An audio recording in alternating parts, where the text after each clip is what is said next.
You know that moment when you sit down to do something important?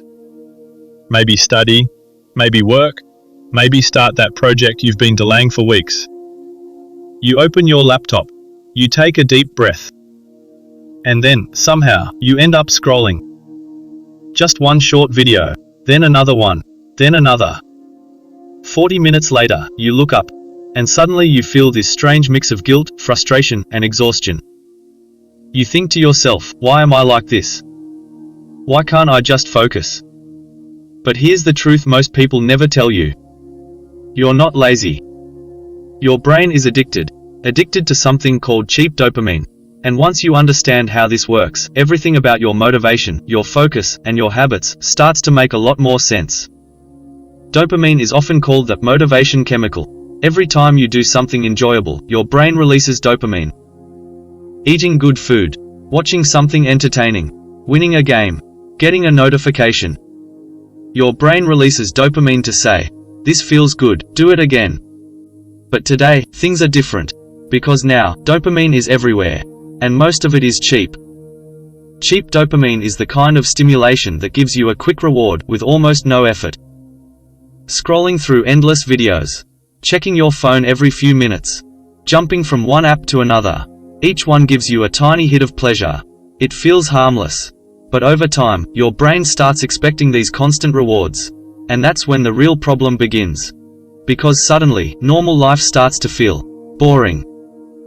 Studying for an exam? Too slow. Working on a long project? Too difficult. Reading a book? Not exciting enough. Your brain has been trained to expect fast rewards every few seconds. And that's why you keep procrastinating. Not because you're weak, but because your brain has been reprogrammed by cheap dopamine. Think about the last time you tried to focus on something important.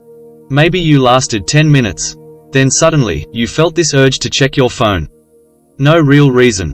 Just a feeling. That feeling is dopamine withdrawal. Your brain is literally saying, give me stimulation. And when you give in, when you open that app, or scroll again, your brain learns something. It learns that discomfort can always be escaped. That focus is optional. And slowly, your attention span starts shrinking. This is why so many people feel tired all the time, even when they haven't done anything. Their brain has been running on constant stimulation. So when things slow down, it feels unbearable. Silence feels uncomfortable. Stillness feels strange. Even thinking deeply becomes difficult. But here's the good news. Your brain is incredibly adaptable. Which means if dopamine habits can break your focus, they can also rebuild it. The first step is something very simple, but also very uncomfortable. You need to start reducing cheap dopamine.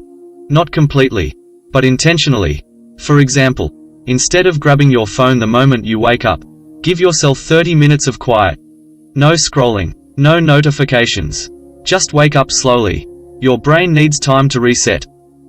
Another powerful step is creating friction between you and distractions. Make it harder to access them.